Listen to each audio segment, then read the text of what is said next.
The phone rang at 11:47 p.m., piercing through the silence of Tasha Coleman's tiny apartment. She jolted awake, her heart pounding as she fumbled for her cell phone on the nightstand. The glowing screen showed an unknown number. Her first thought was her daughter's school or maybe the hospital. Something terrible must have happened. Hello? Her voice came out rough with sleep and fear. Heavy, labored breathing filled her ear. Then a weak voice, barely above a whisper. Please. Please don't hang up. I need someone. Anyone. Tasha sat up straighter, pushing her braids back from her face. The voice belonged to a man older, and he sounded like he was in serious pain. Sir, are you okay? Do you need me to call 911? I'm at the hospital already. A wet cough interrupted his words. Montgomery Memorial. Room 804. I don't want to die alone. Please. Tasha's throat tightened. She could hear the fear, the raw desperation in this stranger's voice. Every instinct told her this was real. This wasn't a prank or a scam. This was a human being reaching out in his darkest moment. What's your name? She asked gently, already swinging her legs out of bed. Richard Hawthorne. Another cough, this one sounding painful. I'm sorry. I meant to call someone else.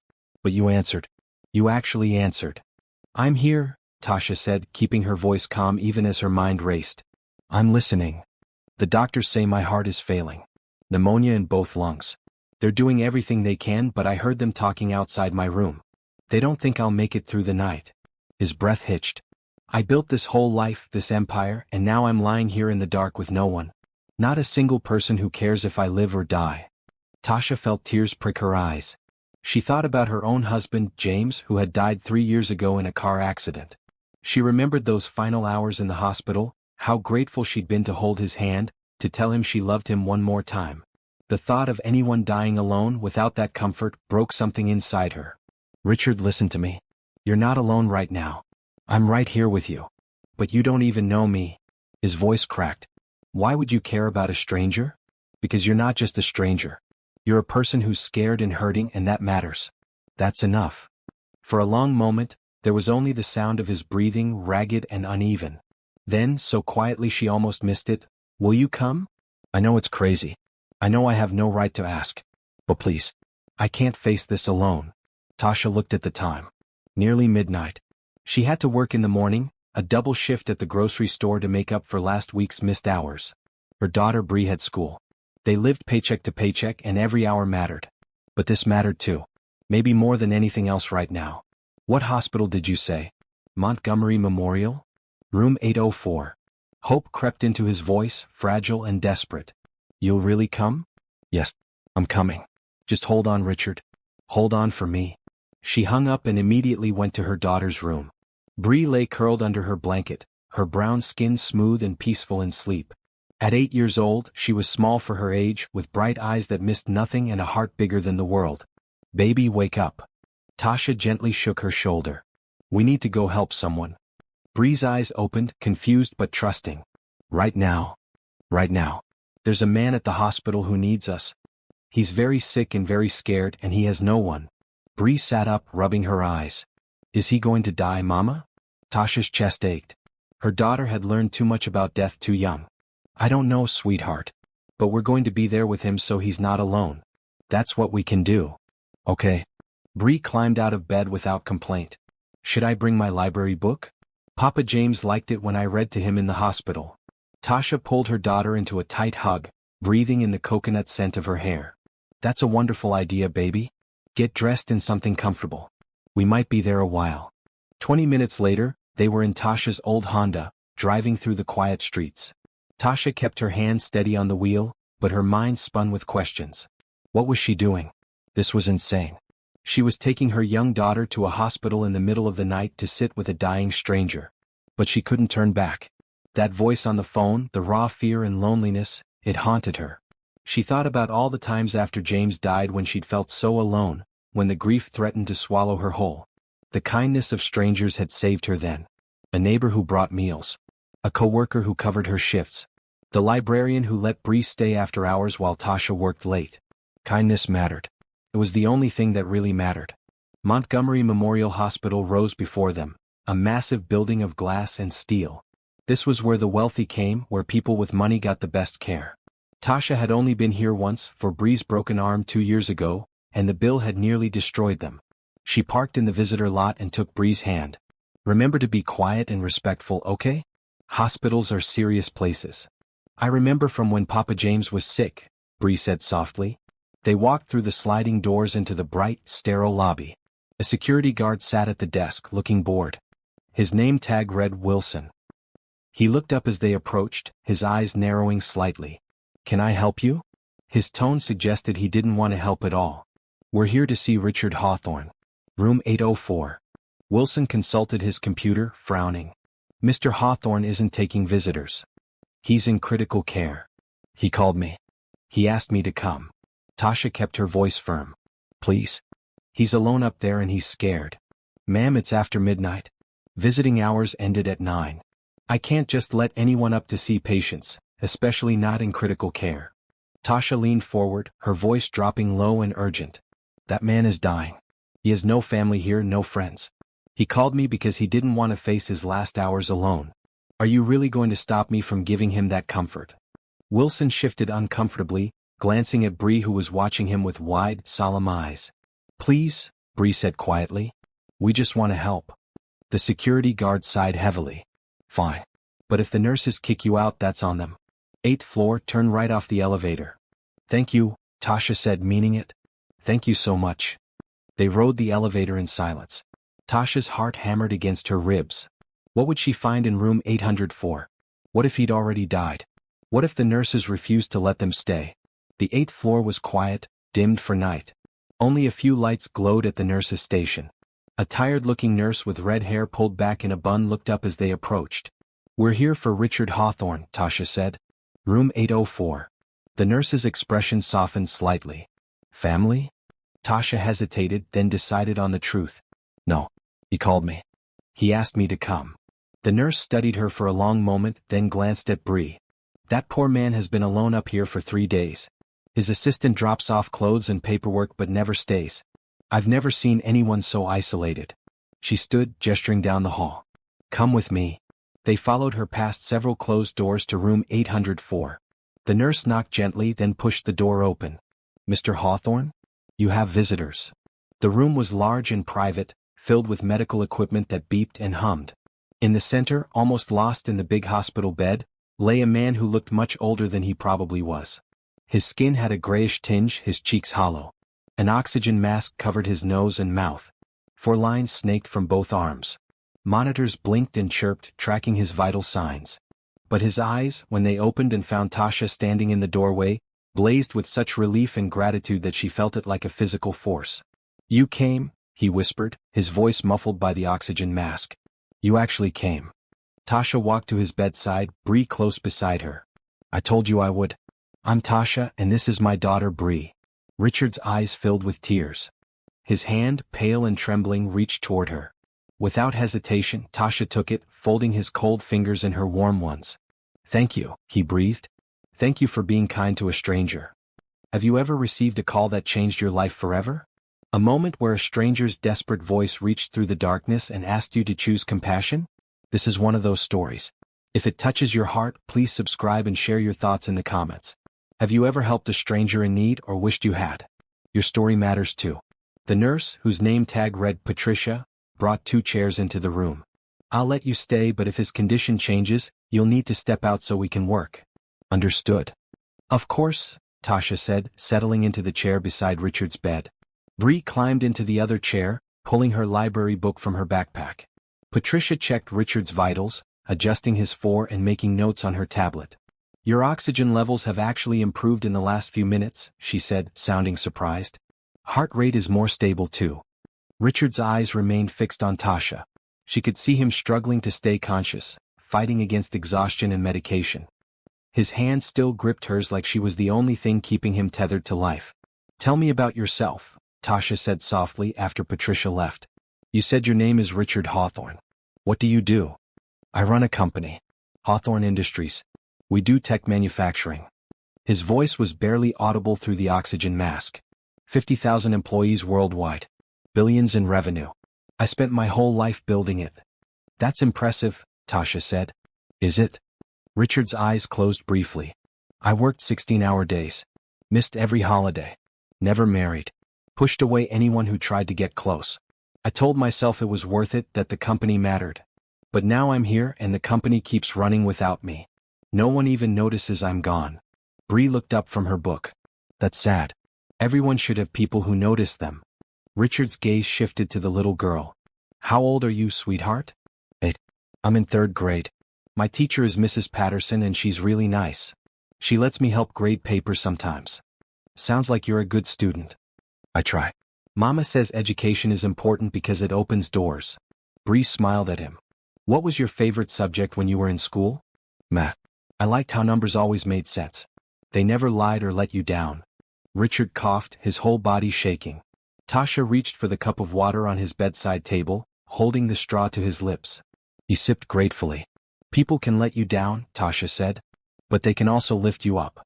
You just have to let them. I forgot how, Richard admitted. Or maybe I never learned. My parents divorced when I was 10. They spent the next 8 years fighting over me like I was another asset to be divided. When I turned 18, I left and never looked back. I swore I'd never need anyone. Everyone needs someone, Bree said matter-of-factly. That's what makes us human. Richard's laugh turned into another cough. You're very wise for 8 years old. She is, Tasha agreed, smoothing her daughter's hair. After her father died, she helped me more than I helped her. She gave me reasons to get up every morning. How did he die? Richard asked quietly. Car accident. Drunk driver ran a red light. James died instantly. He was on his way home from his second job. We were saving up to move to a better neighborhood, somewhere with good schools for Bree. Tasha's voice remained steady, though the pain never really faded. It's been 3 years. Some days are easier than others. I'm sorry, Richard said. That must have been devastating. It was. But I had Bree and I had friends who showed up. My neighbor Mrs. Chen brought food every day for 2 months. My coworker Paula covered my shifts until I could function again. The people at our church collected money to help with funeral costs. Tasha squeezed his hand gently. I learned that accepting help isn't weakness. It's being human. Richard was quiet for a long moment. The machines beeped steadily, marking time. Finally he spoke. I don't know how to do that. Accept help. I've spent so long being the one in control, the one with all the answers. Maybe that's why you're here, Tasha suggested. Maybe you needed to learn that it's okay to be vulnerable. That needing people doesn't make you weak. Mr. Hawthorne? A new voice interrupted. A young man in an expensive suit stood in the doorway holding a briefcase. He looked exhausted, his tie loosened and dark circles under his eyes. I'm sorry to intrude. I'm Jeremy Walsh, Mr. Hawthorne's personal assistant. Security called to say he had visitors. Come in, Richard said, his voice stronger than before. Jeremy entered hesitantly, his eyes taking in Tasha and Bree with obvious confusion. I don't mean to be rude, but who are you? I'm Tasha Coleman. Richard called me tonight. Jeremy's confusion deepened. Called you? Oh, why? Wrong number, Richard said. Best mistake I ever made. I've been trying to reach your family, Jeremy said, addressing Richard. Your sister Angela finally answered. She's in Seattle with her family. She said she'll try to come this weekend if her schedule allows. Richard's expression didn't change, but Tasha saw the hurt flicker in his eyes. If her schedule allows. Of course. I can keep trying other contacts, Jeremy offered weakly. Don't bother. The people on my contact list are business associates. They care about Hawthorne Industries, not about me. Richard paused, breathing heavily. You should go home, Jeremy. Get some sleep. Send any urgent documents to my email. I'll review them tomorrow. But sir, you're in critical condition. The doctor said. I know what the doctor said. But I'm not dying tonight. I have people here with me now. Richard glanced at Tasha and Bree. Real people who came because they care, not because they're on my payroll. Jeremy looked like he wanted to argue but didn't. He nodded slowly. I'll check in tomorrow morning. Please call if you need anything. After he left, Richard turned back to Tasha. That boy works 90 hours a week for me. He's brilliant, ambitious, completely dedicated. And I don't know a single personal thing about him. Not if he's married, not what he does for fun, nothing. It's not too late to change that, Tasha said. Tomorrow when he comes back, ask him about his life. Really listen to the answer. You make it sound so simple. It is simple. People make it complicated. Tasha smiled. You're not a bad person, Richard. You're just someone who forgot how to connect. That's fixable. Bree yawned, covering her mouth with her hand. Tasha checked her phone. Nearly 2 in the morning. Baby, why don't you lie down on that couch? You need to sleep. But I want to stay awake with you and Mr. Richard, Bree protested even as her eyes drooped. I'll still be here when you wake up, Richard promised. Thank you for coming, Bree. It means more than you know. Bree walked to his bedside and gently patted his arm. You're going to be okay, Mr. Richard? I can tell. You have kind eyes. People with kind eyes don't die. Tasha felt tears sting her eyes as she watched her daughter's simple faith. Bree settled on the couch, using her backpack as a pillow. Within minutes she was asleep. She's amazing, Richard said softly. You've raised an incredible child. She's the best thing I ever did, Tasha agreed. Some days when everything else is falling apart, I look at her and know that at least I got that one thing right. Tell me about your life, Richard said. I want to know about you. So Tasha told him. About growing up in Detroit, about meeting James in college, about their dreams of building a good life together. About working at the grocery store, taking every extra shift she could get. About the small apartment they could barely afford, the car that broke down constantly, the constant juggling of bills and necessities. I'm not going to pretend it's easy, she said. There are nights I lie awake wondering how I'll make rent. Days when I'm so tired I can barely stand. But I have Bree and I have hope. That's enough to keep going. Richard listened intently, his eyes never leaving her face. How do you do it? Stay positive when life is so hard. Because the alternative is giving up, and that's not an option. I have a daughter who depends on me. Besides, hard doesn't mean hopeless. Every day good things happen too. Bree brings home a good grade. A stranger smiles at me in line. The sunset is beautiful. Those moments matter just as much as the struggles. I can't remember the last time I noticed a sunset, Richard admitted. I can't remember the last time I noticed much of anything except profit margins and stock prices. Then maybe this is your chance to start, Tasha said. You're alive, Richard. You're breathing. That's not nothing. He was quiet for a while, his breathing gradually becoming steadier. The machines showed his vitals continuing to stabilize. Patricia came back to check on him, looking pleasantly surprised. Whatever you're doing, keep doing it, she told Tasha. His numbers are better than they've been in days. After she left, Richard spoke again. Will you tell me about your husband? What he was like? Tasha smiled, remembering. James was funny. He could find humor in anything. Even when we were broke and stressed, he'd make me laugh. He was also incredibly kind. He'd give someone his last dollar if they needed it more than he did. He sounds like a good man. The best. He loved Bree so much. He used to call her his little sunshine. Every night, he'd read her 3 stories before bed, even when he was exhausted from work. Tasha's voice caught. I miss him every single day. But I'm grateful for the time we had. Not everyone gets to love someone like that. I've never loved anyone like that, Richard said quietly. Never let myself. It's not too late, Tasha insisted. You're still here. You still have time. Do I? Richard's eyes searched hers. The doctors say my heart is barely functioning. The pneumonia has damaged my lungs. Even if I survive this, I'll never be the same. Maybe that's a good thing, Tasha suggested. Maybe the old Richard needed to change. This could be your second chance. Richard's eyes drifted closed.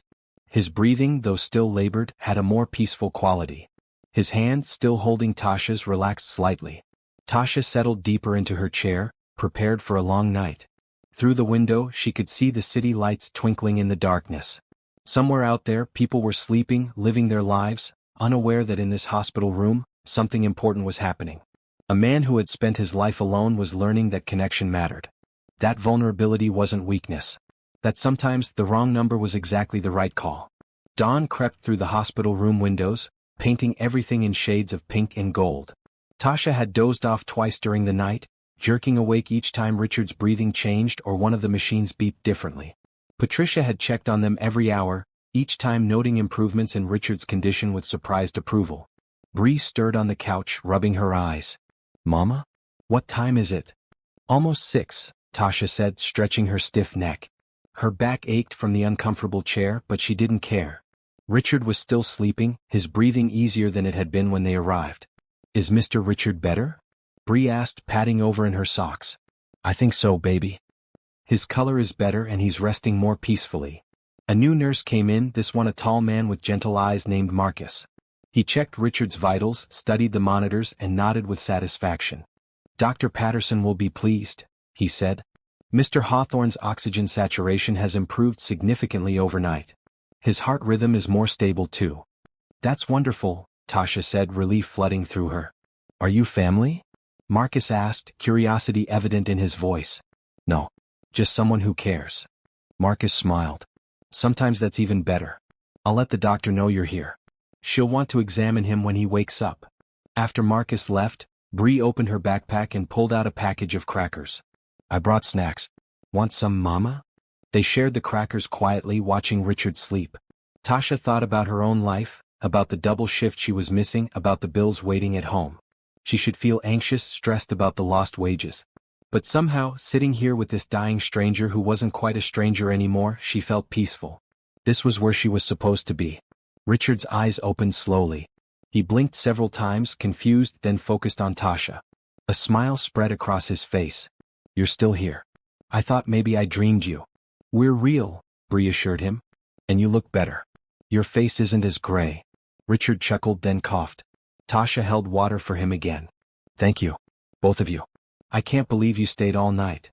"Where else would we be?" Tasha said simply. A knock at the door interrupted them. A woman in a white coat entered, carrying a tablet. She was middle-aged, with brown hair streaked with gray and intelligent brown eyes behind wire-rimmed glasses. "Good morning, Mr. Hawthorne. I'm Dr. Patterson. I've been overseeing your care." She glanced at Tasha and Bree with interest. "And you have visitors, I see." "This is Tasha and Bree Coleman," Richard said. "They saved my life." Dr. Patterson raised an eyebrow. "Well, we've certainly seen remarkable improvement in your condition overnight. Your vitals are significantly better than they were yesterday. Whatever happened, it's working." She conducted a thorough examination, listening to Richard's heart and lungs, checking his reflexes, asking questions about his pain levels. Throughout it all, she maintained a professional demeanor, but Tasha caught the hope in her eyes. "I have to say, Mr. Hawthorne, 24 hours ago I didn't think you'd make it through the weekend. Your pneumonia was severe, your heart was failing, and frankly, you seem to have given up." Dr. Patterson put her stethoscope away. "But something has changed. Your lungs are responding to the antibiotics now. Your heart rhythm has stabilized. You're engaging with people, which activates different parts of your brain and body." "So he's going to be okay?" Bree asked eagerly. Dr. Patterson smiled at her. "He's not out of danger yet, but his chances are much better than they were. We'll need to keep him here for at least another week, maybe 2. He needs rest, continued treatment, and apparently he needs people around him who care." "We care," Bree said firmly. "We'll stay with him." "Bree, sweetheart, you have school," Tasha reminded her gently. "And I have work." Richard's face fell. "Of course. You have your own lives. I can't ask you to put everything on hold for me." Tasha saw the fear creep back into his eyes, the loneliness that had been there when they first arrived. She made a decision. "I'll figure something out. I can take some time off work. Bree can miss a few days of school." "I can't let you do that," Richard protested. "You said you work at a grocery store. You need that income. I heard what you said about struggling to make rent." "Some things are more important than money," Tasha said firmly. "Then let me help," Richard insisted. "Let me pay you for your time. Not as a transaction but as a friend helping a friend. You're sacrificing your income to be here. The least I can do is make sure you don't suffer financially for your kindness." Tasha opened her mouth to refuse, then stopped. She remembered her own words from last night, about how accepting help wasn't weakness. How could she tell Richard it was okay to need people if she couldn't accept his help in return? "Okay," she said. "Thank you. That's very generous." Relief flooded Richard's face. "Jeremy, my assistant, will arrange everything. Just tell him what you need." Dr. Patterson watched this exchange with an approving smile. "Mr. Hawthorne, I'm going to write up new orders for your care plan. I want you walking the halls twice a day, eating regular meals, and continuing your medications. But most importantly, I want you to have visitors. Having people around you is clearly helping your recovery." After the doctor left, Patricia returned with breakfast trays. "I brought extra," she said with a wink. "Figured your guests might be hungry." They ate together, Richard managing to finish half his oatmeal and some fruit. It wasn't much, but it was more than he'd eaten in days according to the nurses. "Tell me about school, Bree," Richard said between bites. "What's your favorite subject?" "Reading," Bree answered immediately. "I love stories. My teacher says I read at a 6th grade level. That's impressive. Do you want to be a writer when you grow up? Bree considered this seriously. Maybe. Or maybe a teacher. Or a doctor. Mama says I can be anything I work hard enough to become. Your mama is right, Richard said. And smart. Never let anyone tell you your dreams are too big. Mr. Richard, can I ask you something? Bree's voice was hesitant. Of course. Why don't you have any family here? Everyone has family. Tasha started to intervene, but Richard held up his hand. It's okay. It's a fair question. He turned to Bree. I do have family. A sister named Angela. She lives in Seattle with her husband and 2 kids. But we haven't been close in years. I was always too busy with work to visit. Too focused on my company to remember birthdays or holidays. After a while we just stopped trying. That's sad, Bree said. Family is important. Even when they make you mad or annoy you, they're still family. You're right. I forgot that. Or maybe I never really understood it. Richard's voice grew thoughtful. My parents used me as a weapon against each other. Family wasn't a safe place for me growing up. So I decided I didn't need family at all. I was wrong. You could fix it, Bree suggested. You could call your sister and say sorry. Would she even want to hear from me after all these years? Only one way to find out, Tasha said. But maybe give yourself a few days to get stronger first. Focus on healing. The rest can come later. Jeremy arrived around 10, looking more rested than he had the night before. He carried a briefcase and a garment bag. Good morning, Mr. Hawthorne. I brought fresh clothes and the documents you requested. He nodded politely to Tasha and Bree. I also made the arrangements you texted me about this morning. Thank you, Jeremy. Before you go, I want to ask you something. How long have you worked for me? Jeremy looked surprised by the question. 3 years next month, sir. And in those 3 years, I've never once asked about your personal life. That changes now. Tell me about yourself. Are you married? Do you have family? Jeremy's confusion was evident. I'm engaged, sir. To my girlfriend Lauren. We're getting married next June. Congratulations. That's wonderful. Tell me about her.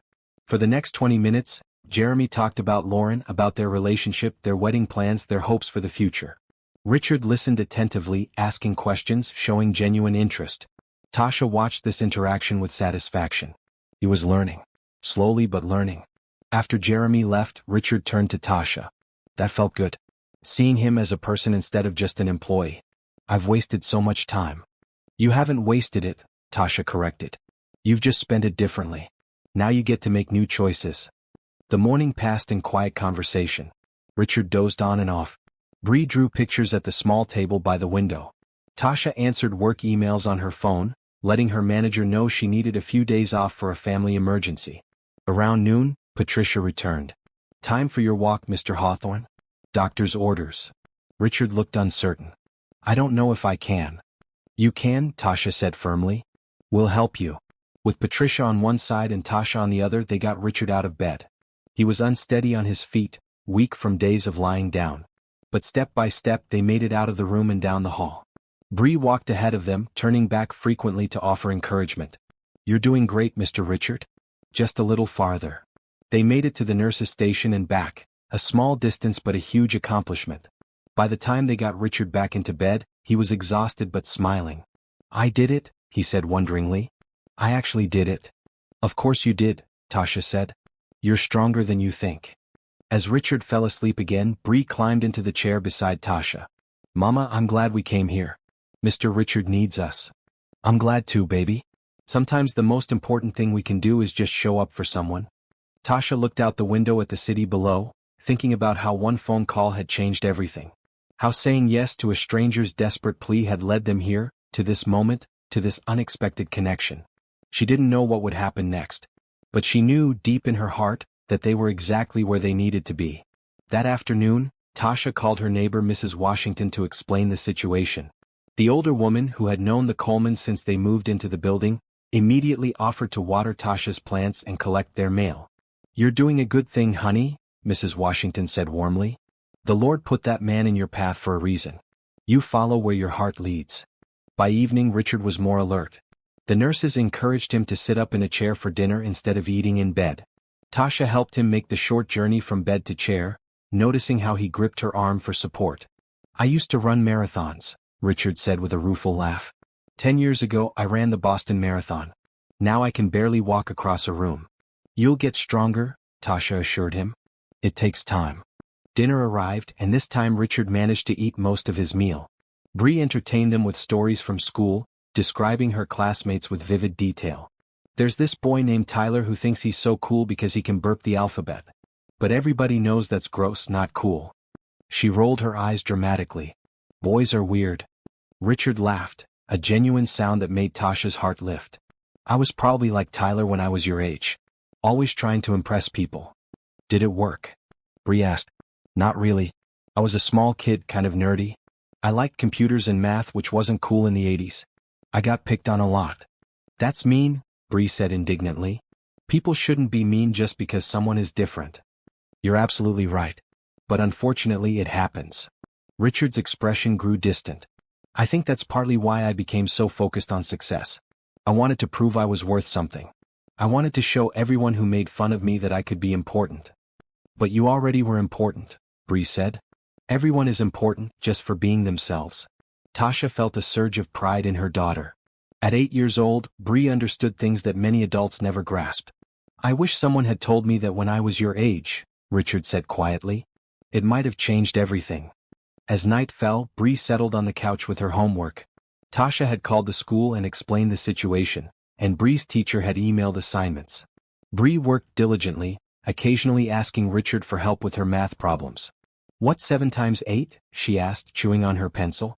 56, Richard answered immediately. Math was always my best subject. Mine too, Bree said. Well, math and reading. I'm not so good at social studies.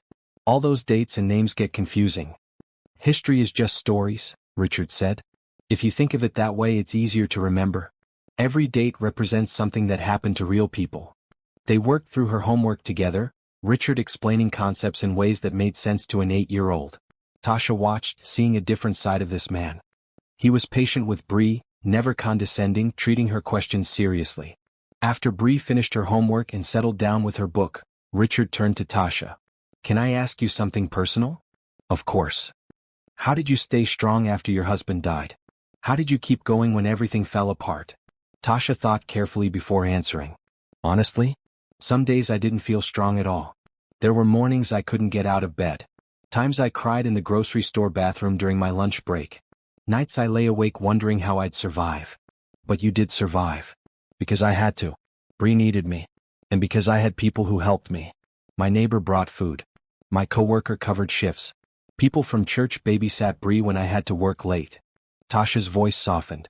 I learned that you don't have to be strong alone. Letting people help you, that's a kind of strength too. Richard was quiet for a long moment. I've always thought asking for help was weakness. In business, showing vulnerability is dangerous.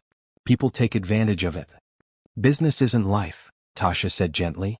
Real relationships, real connections, they're built on trust and vulnerability. If you never let people see your struggles, they can never really know you.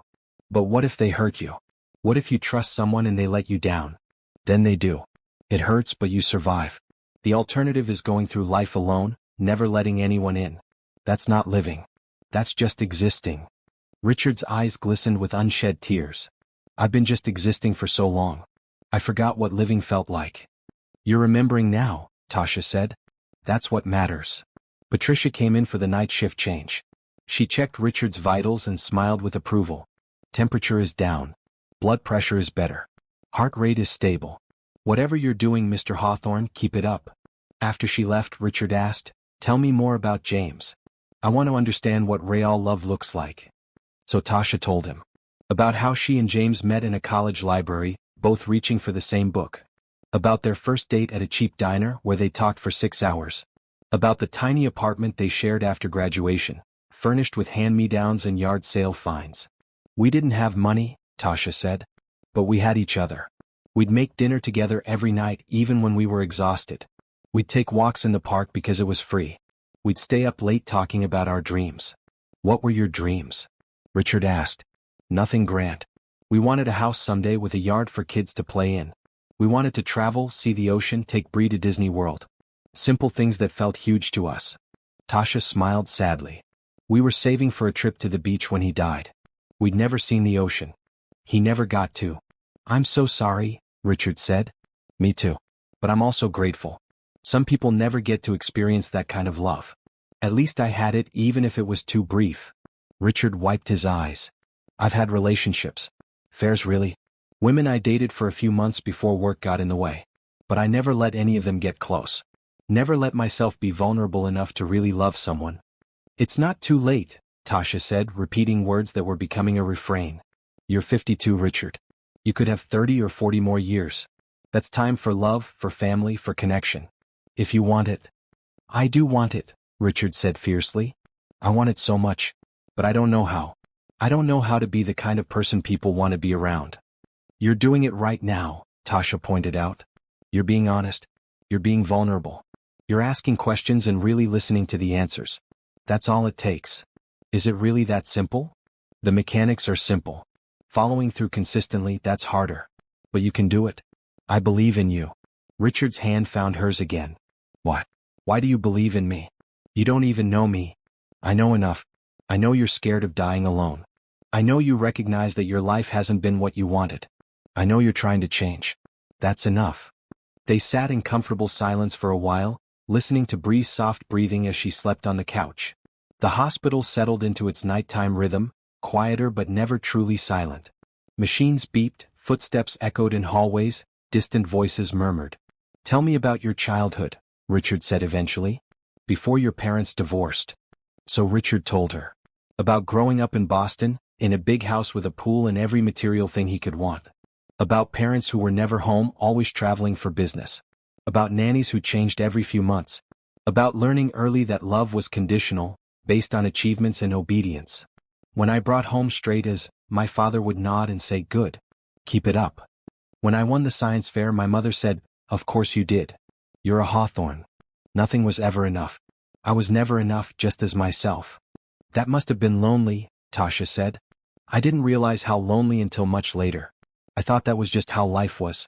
You perform, you achieve, you prove your worth. The idea that someone could love you just for existing, no strings attached, that wasn't part of my world. That's heartbreaking, Tasha said. Every child deserves to be loved unconditionally. I know that now. But back then I internalized it. I became what they wanted. The perfect son. Excellent grades, prestigious college, successful career. I built Hawthorne Industries from nothing and grew it into an empire. And the whole time I was empty inside. Richard's voice broke. Do you know what the worst part is? I did the same thing to the people in my life. I treated relationships like business transactions. If someone couldn't benefit me professionally, I had no time for them. I became exactly like my parents. But you recognize that now, Tasha said. That's the first step to changing. What if it's too late? What if I've burned too many bridges? Some bridges might be burned. But you can build new ones. And maybe some of the old bridges can be repaired. You won't know until you try. Richard nodded slowly, exhaustion evident in his face. I'm tired. Not just physically. I'm tired of being alone. I'm tired of working all the time. I'm tired of having everything and feeling like I have nothing. Then rest, Tasha said gently. Rest and heal. And when you're stronger, we'll figure out the next steps together. You do that? Help me figure out how to be a better person. Of course. That's what friends do. Friends? Richard repeated wonderingly. I don't think I've had a real friend since college. Maybe not even then. You have 2 friends now, Tasha said, nodding toward Bree. We're not going anywhere. Richard's eyes filled with tears again, but this time he didn't try to hide them. Thank you.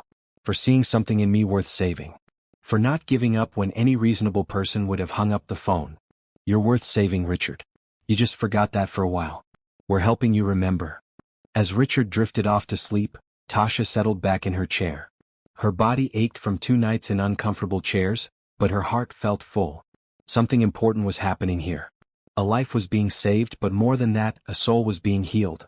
She thought about the phone call 2 nights ago, how close she'd come to ignoring the unknown number. How different everything would be if she had.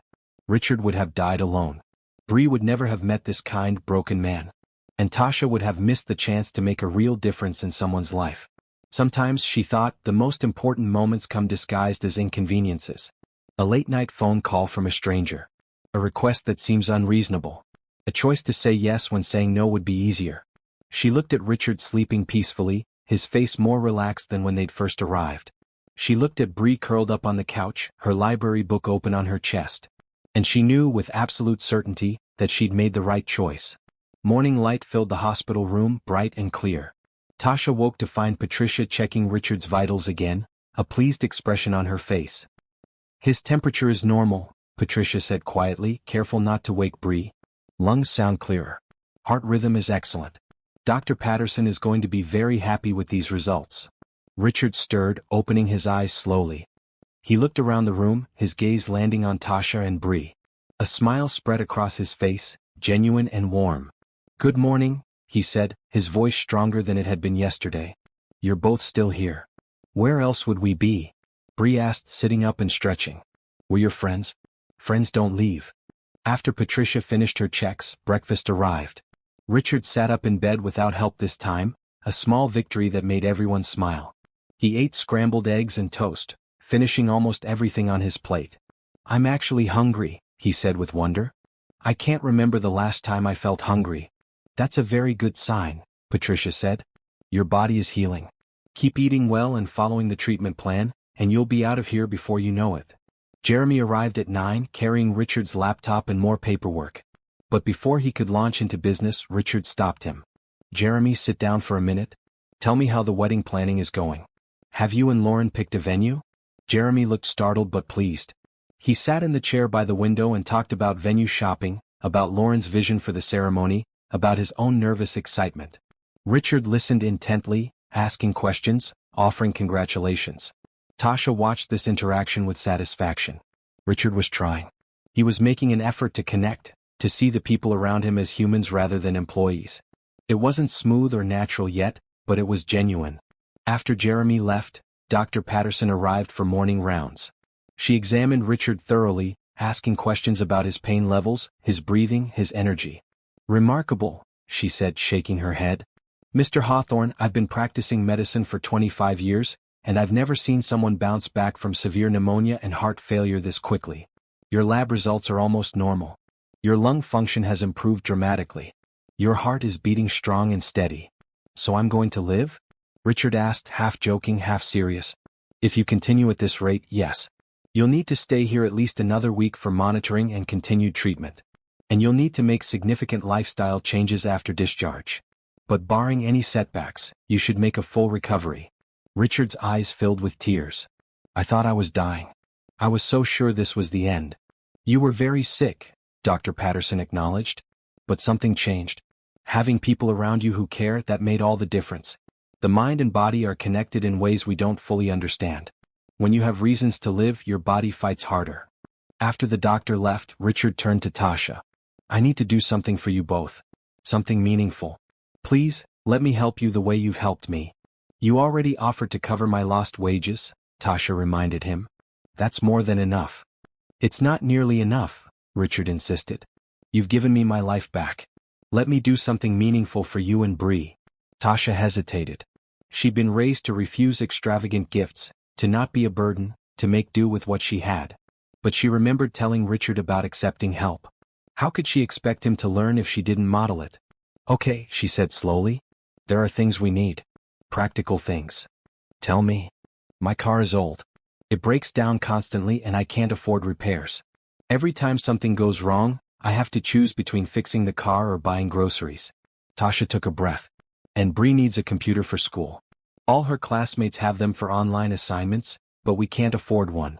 She has to use the library computers, which limits when she can do homework." "Done," Richard said immediately. "Jeremy will arrange everything. A reliable car, a good computer, whatever else you need." "Richard, that's too much," Tasha protested weakly. "It's not enough. It's barely anything." Richard's voice was firm. "Please let me do this. You've given me something priceless. Let me give you something practical in return." Tasha felt tears prick her eyes. Pride warred with practicality, but practicality won. "Thank you.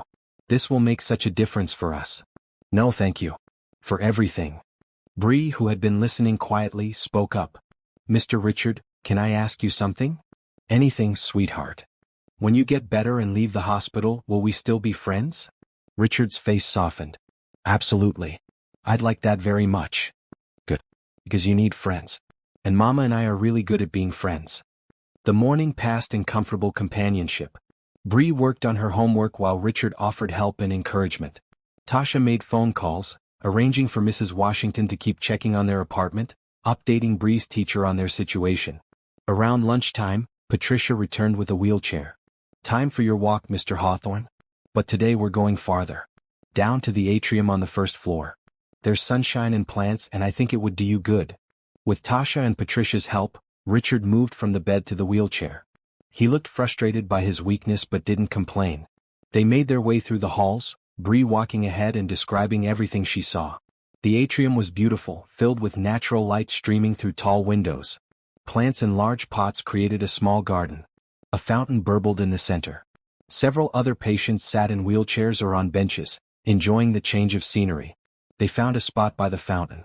Richard closed his eyes, tilting his face toward the sun. "I can't remember the last time I felt sunlight," he said. "My office has windows but I never open the blinds.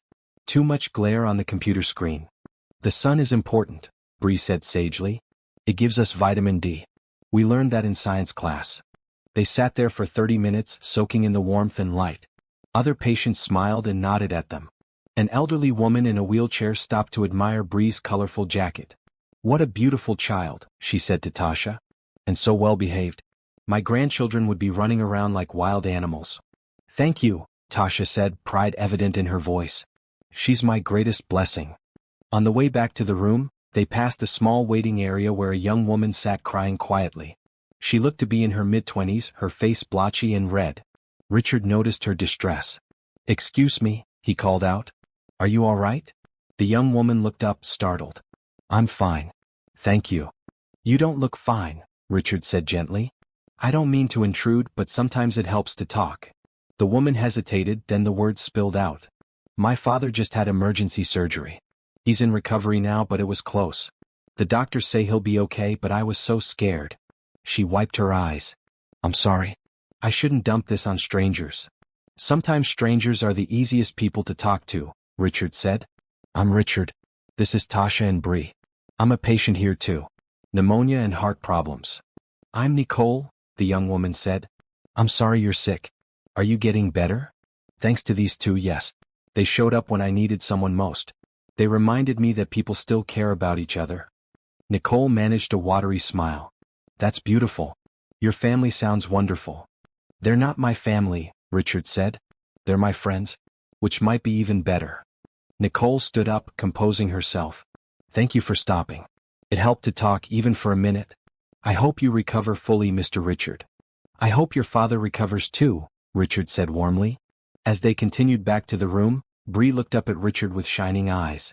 "That was nice what you did. Making her feel better." "You and your mother taught me that," Richard said. "Showing up for people. Caring about their struggles. It makes a difference." Back in the room, Richard was exhausted from the excursion but happy. His color was better, his breathing easier. He settled into bed and fell asleep almost immediately. Tasha and Bree ate lunch in the small cafeteria, giving Richard time to rest alone. Over sandwiches and fruit, Bree asked, "Mama, do you think Mr. Richard will really stay friends with us after he gets better?" "I think so, baby." "Why?" "Because I like him. He's sad and lonely, but he's trying to be better." "That's brave." "It is brave," Tasha agreed. "Changing yourself, admitting you've been wrong, that takes real courage. Mr. Richard has that courage."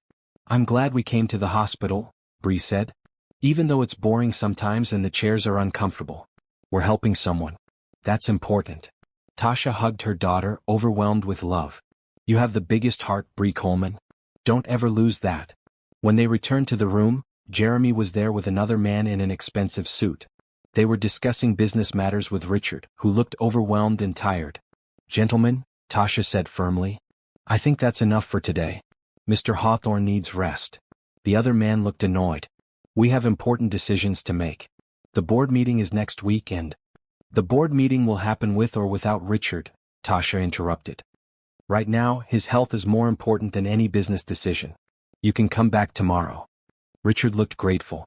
"Tasha's right. We'll continue this tomorrow. Thank you both for coming." After the men left, Richard said, "You just dismissed a room full of people who probably bill $500 an hour." "I don't care if they bill $5,000 an hour," Tasha said. "You're still recovering. You need rest, not stress. Thank you for looking out for me, Richard said quietly. No one has done that in a very long time. As evening fell, they settled into their routine. Bree did homework while Richard helped. Tasha checked emails and texts, staying in touch with her job and making sure everything was okay at home. Nurses came and went, checking vitals, administering medications, offering encouragement. At dinner time, Patricia brought meals for all three of them. Hospital policy doesn't usually allow this, she said with a wink. But Dr. Patterson approved it. She says your presence is part of Mr. Hawthorne's treatment plan. They ate together, talking about everything and nothing. Richard told stories about building his company, about the early days when success wasn't guaranteed.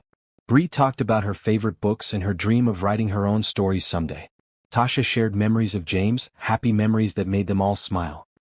He sounds like he was a wonderful man, Richard said. I wish I could have met him. He would have liked you, Tasha said. James believed everyone deserved a second chance. He would have been proud of what you're doing, trying to change your life. As they cleared away the dinner trays, Richard said, I want to call my sister. Will you stay while I do it? I might need moral support. Of course, Tasha said. Richard picked up his phone with trembling hands. He found Angela's number and hit call. It rang 4 times before a woman's voice answered. Hello? Angela? It's Richard. A long pause. Richard? Why are you calling? I'm in the hospital. I've been very sick. Pneumonia and heart problems. Richard's voice shook. I almost died, Angela.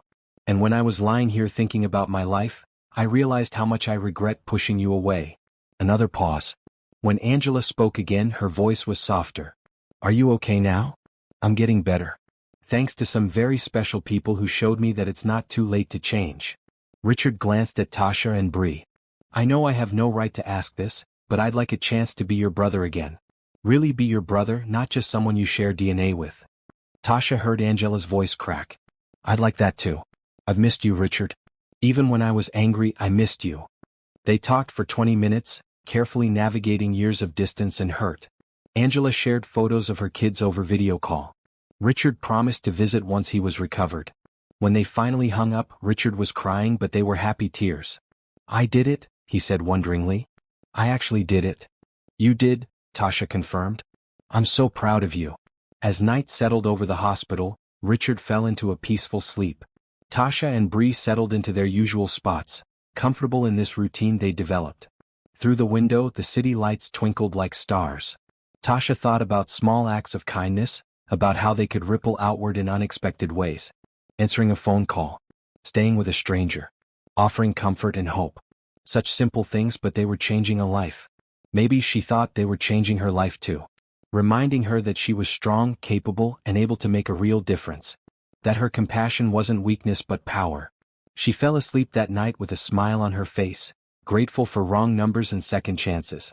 The next few days fell into a comfortable rhythm. Richard's health continued to improve, his strength returning gradually. He walked the halls twice a day now, needing less support each time. His appetite returned fully, and he complained good-naturedly about the bland hospital food. I'd give anything for a real burger, he said one afternoon. With bacon and cheese and all the fixings. Soon, Tasha promised. Once you're out of here, we'll get you the biggest burger in the city. Bree had become a fixture in the hospital ward. The nurses knew her by name, greeting her cheerfully when she arrived each morning. Other patients looked forward to her visits, her cheerful energy brightening the sterile environment. One morning, Bree asked Richard about his company. What exactly does Hawthorne Industries do? We manufacture components for electronics, Richard explained. Computer chips, circuit boards, things like that. We supply parts to companies that make phones, laptops, tablets. So you help make the stuff that makes other stuff work? Bree asked. Exactly. We're behind the scenes but essential. That's cool. Do you like it? Richard considered this. I used to. Or I thought I did. But somewhere along the way it stopped being about creating something useful and started being about making more money, beating competitors, growing bigger. The joy got lost. Maybe you can find it again, Bree suggested. When you're better. Maybe I can, Richard agreed. That afternoon Jeremy arrived with a surprise. Mr. Hawthorne, I took the liberty of bringing your sketchbook. I found it in your desk drawer. I thought maybe you'd want it. Richard's eyes widened. I forgot about that. Thank you, Jeremy. After Jeremy left, Tasha asked, You draw? I used to. Back in college. I loved it. Richard opened the sketchbook, revealing page after page of detailed drawings. Landscapes, buildings, people. I gave it up when I started the company. Told myself I didn't have time for hobbies. These are beautiful, Tasha said, examining the sketches. You're really talented. I was rusty back when I made these. I'd be even worse now. Or maybe you'd be better, Bree said. Maybe you just need to practice. So Richard started drawing again. Slowly at first, his hand uncertain but gradually finding the old rhythm. He sketched the view from his window, the fountain in the atrium, the nurses who cared for him. And he sketched Tasha and Bree, capturing Tasha's kind eyes and gentle smile, Bree's bright energy and innocent joy. These are for you, he said, tearing the pages carefully from the book. Something to remember this time. We could never forget, Tasha said, her eyes misty. But thank you. These are precious. One evening, Richard's assistant Jeremy came with unexpected news. Sir, the board wants to hold an emergency meeting. They're concerned about your extended absence and want to discuss interim leadership. Richard's face tightened. Let them meet. I trust the leadership team to handle things. But sir, this is your company. Don't you want to be involved? Jeremy, I've been lying here for a week and the company hasn't collapsed. That tells me something important. Either I hired good people who can function without me, or I was never as essential as I thought. Richard leaned back against his pillows. Either way, it's a lesson I needed to learn. After Jeremy left, looking confused and concerned, Tasha said, that must be hard. Realizing the company doesn't need you the way you thought it did. It is hard, Richard admitted. My whole identity was wrapped up in being the CEO, being essential, being indispensable. But it's also freeing. If the company can run without me, then maybe I can have a life outside of work. What would that life look like? Tasha asked. Richard thought carefully. I want to reconnect with Angela and her family. Get to know my niece and nephew. Maybe travel, see places I've read about but never visited. Draw more. And I want to do something meaningful with my money. Not just accumulate it but use it to help people. That sounds like a good life, Bree said approvingly. Dr. Patterson came by that evening with excellent news. Mr. Hawthorne, your latest test results are outstanding. Your lungs are almost completely clear. Your heart function is back to normal. I think we can discharge you in 2 or 3 days. Richard looked panicked. 2 or 3 days. But I'm not ready. You're more than ready, medically speaking, Dr. Patterson said with a knowing smile. But I understand. You've built a support system here. The question is, can you maintain that support system outside the hospital? After the doctor left, Richard turned to Tasha with worried eyes. What if I go back to my old life? What if without you here every day, I slip back into bad habits? You won't, Tasha said firmly. Because you're different now. You've changed, Richard. That doesn't go away just because you leave the hospital. But what if I get lonely again? What if the emptiness comes back? Then you call us, Tasha said simply. You reach out. You remember that you're not alone anymore. You have people who care about you. Will you really stay in touch? Richard asked, his vulnerability showing. After all this is over, when you go back to your normal life? Of course we will, Bree said indignantly. We're friends. Friends don't just disappear. That night, unable to sleep, Richard and Tasha talked late into the night. Bree had fallen asleep on the couch, her soft snores a comforting background noise. Tell me about your hopes for the future, Richard said. What do you want for yourself and Bree? Tasha smiled. I want Bree to have opportunities one never had. I want her to go to college, to pursue her dreams without being held back by money. I want her to see the world, to experience different cultures, to become whoever she's meant to be. And for yourself? Honestly, I just want stability. A job that pays enough so I'm not constantly worried about bills.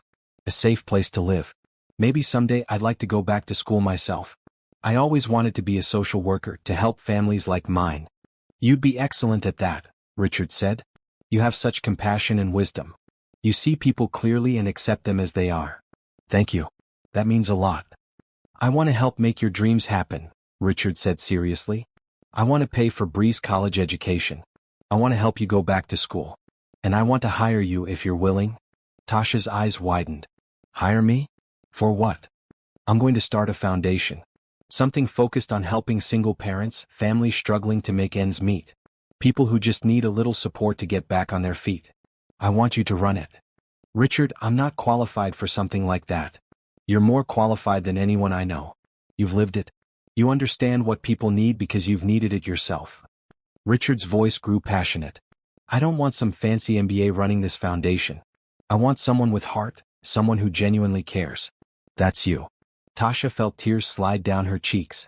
I don't know what to say. Say yes, please. Let me do this meaningful work, but let me do it the right way with someone who understands at the helm. Yes, Tasha whispered. Yes, I'll do it. They talked late into the night, planning the foundation, discussing how to help people effectively and with dignity. Richard took notes, his excitement palpable. This was different from business meetings about profit margins and market shares. This was about making a real difference. I want to call it the Second Chances Foundation, Richard said. Because everyone deserves a second chance. Including me. That's perfect, Tasha agreed.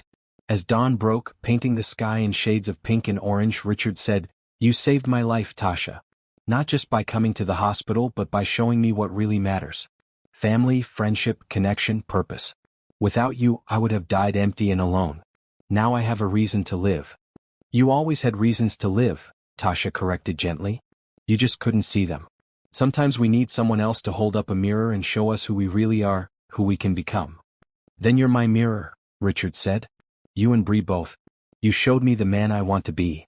The next morning, Richard walked the hospital halls without any assistance. His steps were steady, his breathing easy. Nurses and other staff members who had watched his remarkable recovery applauded as he passed. This is incredible, Patricia said, checking his vitals one more time. In 20 years of nursing, I've never seen anything like this. You were literally on death's door a week ago. Now look at you. I had help, Richard said, smiling at Tasha and Bree. The best help possible. That afternoon, Angela called. Richard, I talked to Mark and the kids. We want to come visit you. This weekend if that's okay. The kids are excited to meet their uncle. Richard's face lit up with joy. That would be amazing. I'd love to see you all. After the call, he turned to Tasha. My family is coming. I'm going to see my sister and meet my niece and nephew for the first time. How did this happen? How did my life change so completely in just 1 week? One phone call, Tasha said. One moment of vulnerability. One choice to reach out instead of giving up. That's all it took. And one person kind enough to answer, Richard added. One person who cared about a stranger. As discharge day approached, Jeremy arrived with papers for Richard to sign. He also brought news about the car and computer. Everything is arranged, Jeremy said. The car will be delivered tomorrow. It's a Honda CR-V, reliable and safe. The computer is a high-end laptop, perfect for school work. Both will be in your name, Miss Coleman. Tasha felt overwhelmed. This is too much. It's not nearly enough, Richard said firmly. Please let me do this. It brings me joy to help you. So Tasha accepted with gratitude, recognizing that letting Richard give to her was part of his healing process. He needed to feel useful, to make a positive difference in someone's life. That final night in the hospital, Richard barely slept. Not from fear or pain but from excitement. He was being released tomorrow, starting a new chapter of his life. He had plans, goals, connections. He had people who cared about him and people he cared about in return. Lying in the dark, listening to the familiar hospital sounds, he thought about the phone call that had changed everything. How close he'd come to dying alone and forgotten. How one woman's kindness had given him a second chance at life. He silently vowed to make the most of that chance. To honor Tasha and Bree's gift by becoming the man they believed he could be. To use his resources and influence to help others the way they had helped him. As dawn broke on his last morning in the hospital, Richard felt something he hadn't felt in years. Hope. Richard's discharge day arrived with sunshine streaming through the hospital windows. He dressed in the clean clothes Jeremy had brought, looking more like himself but somehow different too. His eyes held warmth they hadn't had before. His smile came more easily. Dr. Patterson came for a final examination. She listened to his heart and lungs, checked his reflexes, reviewed his medication list. You're officially cleared for discharge, she said. But I want you to take it easy for the next few weeks. No returning to full-time work immediately. No stress. Continue taking your medications. Come back for follow-up appointments. I will, Richard promised. Thank you for everything, Dr. Patterson. You saved my life. I treated your body, Dr. Patterson said, glancing at Tasha and Bree. But they saved your life. Never forget that. The nurses gathered to say goodbye, each hugging Richard and wishing him well. Patricia had tears in her eyes. You were one of my favorite patients, she said. Not because you were easy but because you were real. You let yourself be vulnerable and you changed because of it. That takes courage. Jeremy arrived with a wheelchair, hospital policy for discharge. Richard sat reluctantly, still weak from his ordeal despite his improvements. I feel silly, he muttered. Hospital rules, Jeremy said cheerfully. At least enjoy being pushed around for once instead of doing all the pushing yourself. They took the elevator down to the main entrance. Richard's car waited outside, a sleek black sedan with a driver. Next to it sat a brand new Honda CR-V in deep blue, keys in Tasha's hand courtesy of Jeremy's arrangements. Richard stared at both vehicles then said, "Send my car away. I'm riding with Tasha and Bree." Jeremy looked surprised. "Sir, you just got out of the hospital. Wouldn't you be more comfortable?" "I'm riding with my friends," Richard said firmly. "Have the driver follow us to my house with my belongings." So Tasha drove, with Richard in the passenger seat and Bree in the back. The new car handled beautifully, smooth and quiet. Tasha felt tears of gratitude prick her eyes. This car meant reliable transportation to work, safe travel for Bree, no more breakdowns and expensive repairs. "Thank you," she said softly to Richard. "This is life-changing." "Good," Richard said, smiling. "That's exactly what I wanted it to be." They drove to Richard's house, a massive modern structure in an exclusive neighborhood. All glass and steel and clean lines, it looked more like a museum than a home. Inside, everything was pristine and cold, professionally decorated but lacking any warmth or personality. "It's so big," Bree said, her voice echoing in the vast entryway. "Too big for one person," Richard admitted, looking around with new eyes. "I bought it to impress people, I think. To show how successful I was. But I've never felt at home here."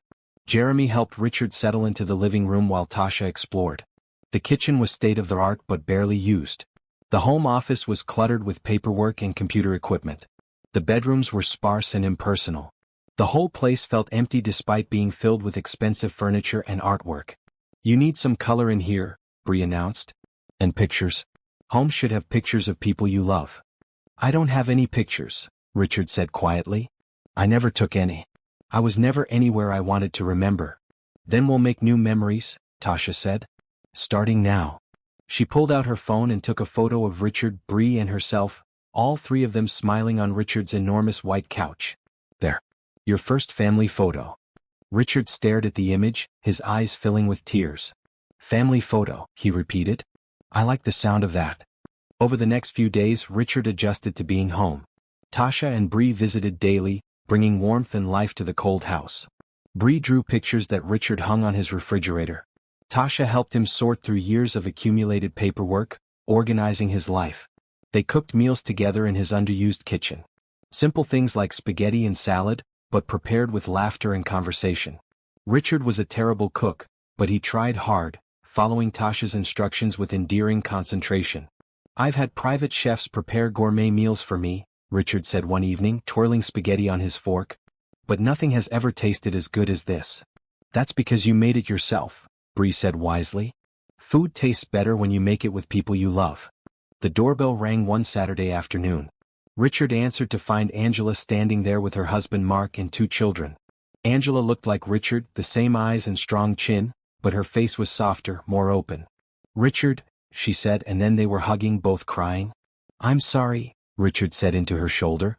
"I'm so sorry for all the years I wasted, for being a terrible brother." "I'm sorry too," Angela said. "I could have tried harder to reach you." They spent the afternoon getting reacquainted. Angela's kids, Emily and Noah, were 7 and 9.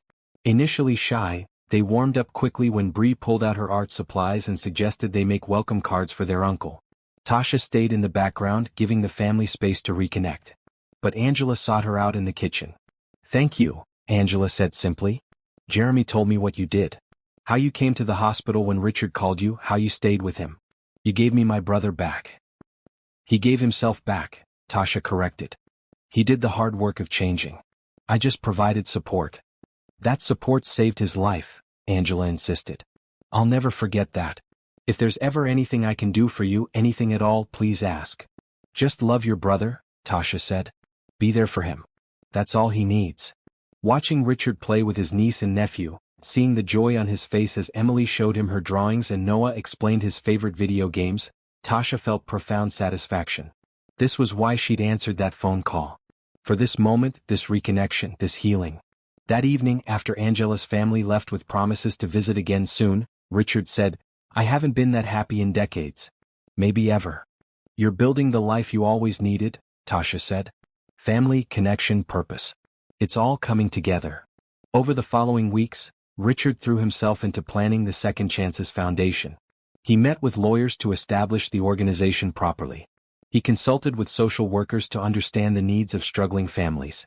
He talked to single parents, listening to their stories, learning what kind of help would make the biggest difference. Tasha worked alongside him, using her own experiences to shape the foundation's mission. They decided to focus on providing emergency funds for unexpected expenses, helping with job training and education, offering counseling services, and creating a community where families could support each other. "I want it to be different from typical charities," Richard said during one planning session. "I don't want people to feel like they're begging. I want them to feel valued and respected. Like we're partnering with them, not saving them." "Exactly," Tasha agreed. "Poverty isn't a moral failing. People just need opportunities and support to get back on their feet." They hired staff, people with backgrounds in social work and community organizing. They found office space in a working-class neighborhood, deliberately choosing a location that was accessible to the people they wanted to serve. They planned programs and outreach efforts. Through it all, Richard attended his follow-up appointments, took his medications and continued to recover. His doctors were amazed by his progress. Not just physically but mentally and emotionally. He seemed like a different person. One afternoon, Richard's former assistant Jeremy came to the foundation office. He looked uncomfortable. "Mr. Hawthorne, can we talk privately?" In Richard's office, Jeremy said, "Sir, the board is concerned. You've been away from the company for almost a month now. They want to know when you're coming back." Richard leaned back in his chair. "Tell them I'm not coming back. Not full-time anyway. I'll remain on the board as chairman, but I'm stepping down as CEO." Jeremy's mouth fell open. "But sir, Hawthorne Industries is your life." "No," Richard corrected gently. "It was my life. Now I have a real life. One with people I care about and work that matters." He smiled. "I'm not abandoning the company. I'm just putting it in its proper place. It's a business, Jeremy. A successful one that can function with competent leadership. It doesn't need to consume my entire existence." "This is because of them, isn't it?" Jeremy asked, not unkindly. "Tasha and Bree. They changed you." "They did. But I let them. That's the important part. I chose to change. I chose to be better." Richard stood and extended his hand. "I hope you'll stay on as CEO. You've been running things brilliantly in my absence. You care about the company and the employees. You're the right person for the job." Jeremy shook his hand, looking stunned. "I don't know what to say." "Say yes. And then go home at a reasonable hour every night. Spend time with Lauren. Plan your wedding. Build a life outside of work. Don't make my mistakes." After Jeremy left, Tasha came into the office. "I'm proud of you. That took courage, stepping back from something that defined you for so long." "It doesn't define me anymore," Richard said. "I'm learning that I'm so much more than my job title or my bank balance. I'm a brother, an uncle, a friend. And soon I'll be someone who runs a foundation that helps people. That's a better legacy than any company." That weekend, Richard invited Tasha, Bree, Angela's family, and several foundation staff members to his house for a gathering. The cold, empty house was transformed with balloons, streamers, and Bree's artwork. They cooked together, filling the kitchen with warmth and laughter. Kids ran through the halls. Adults talked and joked. Music played. Standing in his living room, surrounded by people who genuinely cared about him, Richard felt whole for the first time in his life. Not perfect, not finished healing, but genuinely happy. "Thank you," he said, raising a glass. Everyone quieted. 3 months ago, I was dying alone in a hospital, convinced my life had been a waste. Then I made a phone call. Wrong number, right person. He looked at Tasha and Bree, his eyes bright with tears. "You saved me. Not just my body but my soul. You showed me what matters. You taught me how to live." "You taught yourself," Tasha said. "We just held up the mirror. Then thank you for the mirror. Thank you for your patience and kindness. Thank you for not giving up on me." Richard's voice shook with emotion. "I spent 52 years building walls. You helped me tear them down. I'll spend the rest of my life grateful for that gift." Everyone raised their glasses, cheering and crying. Bree ran to Richard and hugged him tight. "We love you, Mr. Richard," she said simply. "I love you too," Richard said, hugging her back. "Both of you. More than I knew it was possible to love anyone. As the party continued around them, Tasha watched Richard interact with his guests. He listened attentively when people spoke. He laughed easily. He was present and engaged. This wasn't the hollow, desperate man who had called her that night. This was someone reborn, someone who had found his purpose. She thought about how one phone call had changed multiple lives. How saying yes to a stranger's plea had created ripples that kept spreading outward. How kindness and compassion could literally save a life and transform a soul. What would you do if a stranger called you in their darkest hour? Would you have the courage to say yes to someone else's pain? These are the moments that define us. If this story touches your heart, please subscribe and share your thoughts in the comments. Have you ever been that stranger who needed help or the person who answered the call? The Second Chances Foundation officially opened 2 months after Richard's discharge from the hospital. They held a modest ribbon-cutting ceremony, just staff and a few local community members. No press, no fanfare. Richard wanted the focus to be on the work, not on him. The foundation office was warm and welcoming. Comfortable chairs, soft lighting, children's play area in the corner. Everything designed to make people feel safe and respected, not judged or desperate. Tasha had hired a small but dedicated staff. Angela volunteered to help with administrative work. Even Jeremy came by regularly, offering business expertise and helping with financial planning. Their first client was a woman named Teresa, 34 years old with 3 kids. Her car had broken down and she couldn't afford repairs. Without transportation, she would lose her job at the nursing home where she worked night shifts.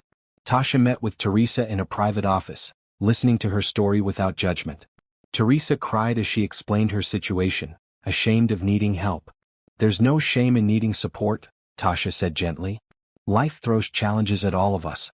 The only difference is some people have resources and safety nets. Others don't. That's not your fault."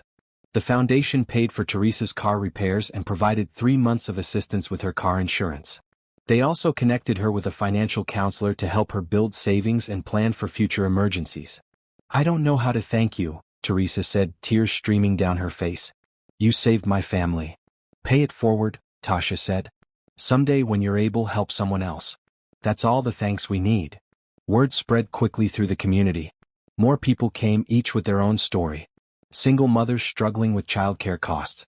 Families facing eviction after unexpected medical bills. People who needed job training or education but couldn't afford it. The foundation helped them all.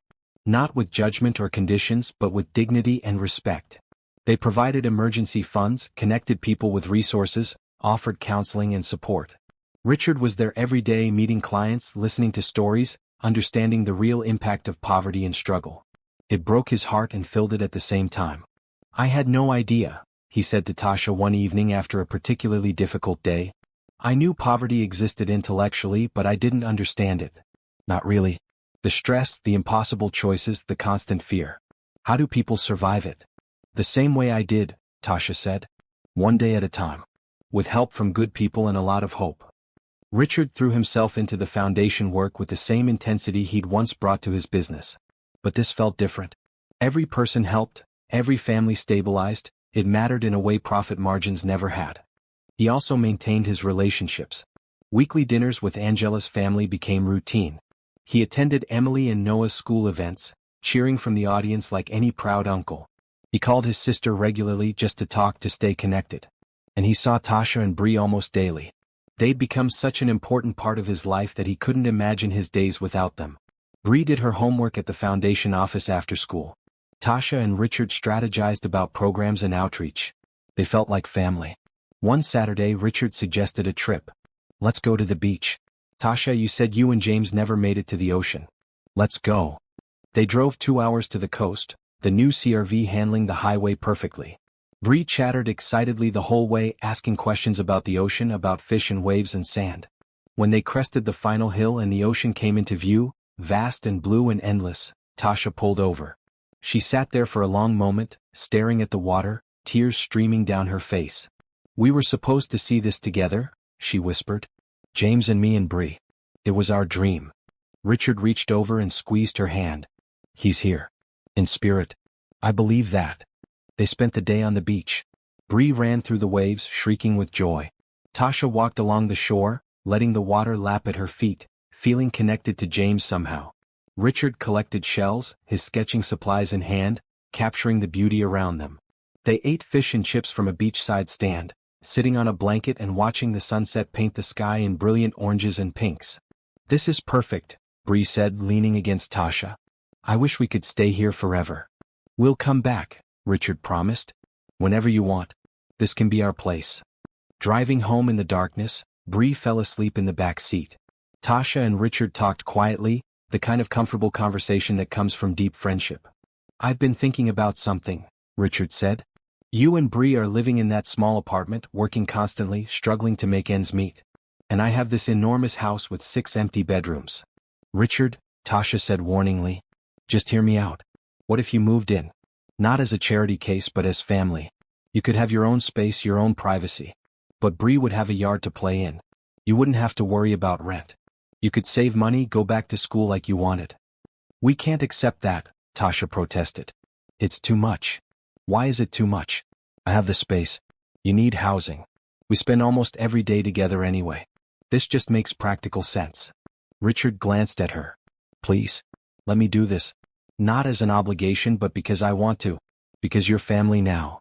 Tasha was quiet for a long time. The practical side of her brain screamed yes. Free housing, a safe neighborhood, a yard for Bree. She could save money, plan for the future, maybe even go back to school like she'd always dreamed. But accepting felt overwhelming.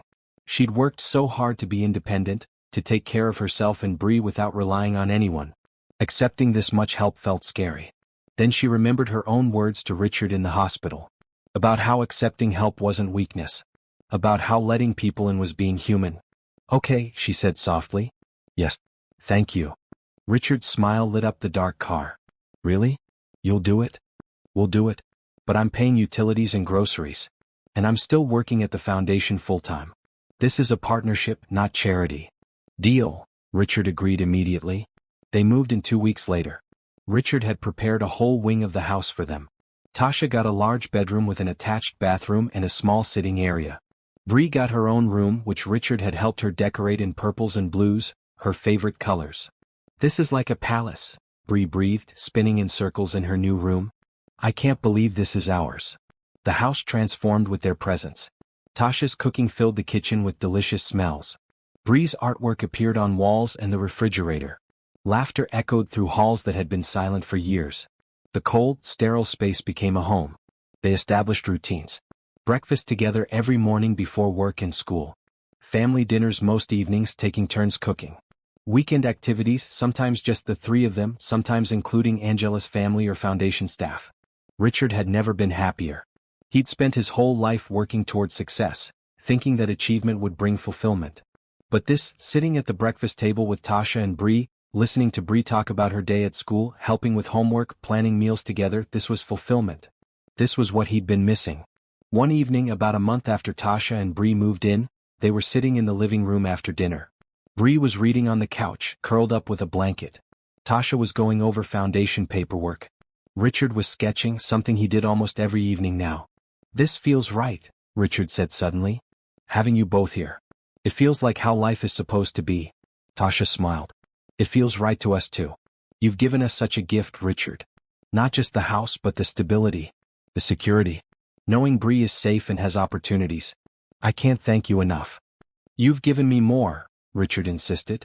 "You've given me a family. A purpose. A reason to wake up every morning excited about the day. That's priceless." Bree looked up from her book. "We're a family now, aren't we? Not by blood but by choice." "The best kind of family," Richard agreed. "The kind you choose."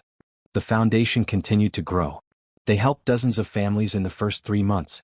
Success stories came back to them regularly. Teresa, whose car they'd repaired, got promoted at work. A young man they'd helped with job training landed a position with benefits. A single mother they'd assisted with childcare costs was able to go back to school. Every success felt personal. Every life change justified the work and the sacrifice. Richard also made peace with his past. He reached out to old friends he'd lost touch with, not all of whom responded, but some did. He had honest conversations about how he'd prioritized work over relationships, offering apologies and hoping for second chances. Some people accepted his apologies. Others didn't. He learned to be okay with that, understanding that he couldn't control how people responded to his attempts at reconciliation. He could only control his own actions and intentions. He also attended therapy, something Tasha had gently suggested. Every week he sat in a comfortable office and talked about his childhood, his fears, his tendency to push people away. It was hard work, confronting his issues, but necessary work. "I'm breaking patterns," he told Tasha one evening. "Patterns I've carried my whole life. It's not easy, but it's worth it." "I'm proud of you," Tasha said. "Growth is never easy. But you're doing it anyway." One Sunday afternoon, Angela and her family came over for a barbecue. Mark manned the grill while the kids played in the yard. Angela and Tasha sat on the deck, drinking iced tea and watching their children laugh together. "I got my brother back," Angela said quietly. "The real Richard, not the workaholic who barely acknowledged my existence. I didn't think it was possible." "People can change," Tasha said. "When they want it badly enough and when they have support." Richard wanted to change. He just needed help figuring out how. "Thank you for being that help," Angela said, squeezing Tasha's hand. "You saved him. You saved our family." As evening fell and Angela's family prepared to leave, Emily and Noah begged to spend the night. "Please," Emily pleaded. "Bree said she'd teach me how to draw like she does. And Uncle Richard promised to help me build that model I got for my birthday," Noah added. Angela and Mark agreed and the kids cheered. After they left, Richard, Tasha, Bree, Emily, and Noah settled into the living room for games and snacks. Watching the kids play, seeing Richard patiently help Noah with his model while Emily and Bree drew together, Tasha felt overwhelming gratitude. This wasn't the life she'd planned. James's death had shattered all their carefully laid plans. But somehow, out of that tragedy and loss, something beautiful had emerged. A new family cobbled together from unexpected sources. A man reborn. A foundation helping people. Connections that mattered. Life, she thought, was strange and surprising. Sometimes the wrong number was exactly the right call. Sometimes tragedy led to grace. Sometimes broken people helped each other heal. And sometimes, love came from the most unexpected places. 6 months after moving into Richard's house, Tasha enrolled in college. She'd been accepted into a social work program at the local university with a full scholarship that Richard had quietly arranged through the foundation. "I can't believe I'm doing this," she said on her first day of classes, looking nervous and excited. "I'm 32 years old, going back to school." "You're never too old to pursue your dreams," Richard said, handing her the new laptop he'd bought for her studies. "I'm proud of you." Bree was equally excited. "My mama is going to college," she told everyone who would listen. "She's going to help families just like she helped Mr. Richard." Balancing work at the foundation, classes, and motherhood was challenging. But Tasha found it energizing rather than exhausting. She was finally pursuing the dream she'd set aside when James died. She was becoming the person she'd always wanted to be. Richard supported her fully. He helped Bree with homework when Tasha had late classes. He took over some of Tasha's foundation duties so she could focus on studying. He made sure she had everything she needed to succeed. "You don't have to do all this," Tasha protested one evening when Richard brought her coffee while she studied. "I want to," Richard said simply. "You gave me a second chance at life. This is the least I can do." The foundation expanded its programs. They added mental health counseling, recognizing that poverty and struggle took emotional tolls that needed addressing. They partnered with local businesses to create job training programs. They organized community events where families could connect and support each other. Richard hired more staff, including several people who had been clients of the foundation. He believed in giving opportunities to those who understood struggle from personal experience. One of these new hires was Teresa, whose car they'd repaired months ago. She'd gotten her nursing license and now volunteered to help foundation clients navigate healthcare systems and medical debt. "I want to give back," Teresa told Richard during her interview. "You helped me when I had nowhere else to turn. Now I want to be that help for someone else." The foundation also started a scholarship program for children of single parents, helping them afford college or trade school. Bree was going to be the first recipient when she graduated high school, though she didn't know it yet. Richard's relationship with Angela deepened. They talked regularly, not just about surface things but about their childhood, their parents, the wounds they'd both carried. They were healing together, rebuilding a relationship that had been damaged by years of distance. Emily and Noah spent weekends at Richard's house regularly. He took them to museums and parks, helped with school projects, attended their sports games. He was learning to be the uncle he should have been all along. One day, Angela called with unexpected news. "Richard, I'm coming to visit next month. Just me, not the family. I want to talk to you about something important." When she arrived, they sat in Richard's living room, the space that had once been so cold but was now filled with warmth and life. "What's going on?" Richard asked, concerned. "I've been thinking about moving," Angela said. "Mark got offered a job here in the city. Better pay, better opportunities. We've been considering it, but I wanted to talk to you first." Richard's face lit up. "You might move here?" "Angela, that would be incredible. I want the kids to know their uncle. I want us to be a real family, not just people who see each other a few times a year." Angela's eyes filled with tears. "I wasted so many years being angry at you. I don't want to waste any more time." They talked for hours about practical details and emotional hopes. By the end of the conversation, Angela had decided. They would move in 3 months. When Richard told Tasha and Bree the news, they celebrated with ice cream and happy tears. "Your family is growing," Bree said, hugging Richard tight. "Just like you wanted." As the months passed, Richard continued to thrive.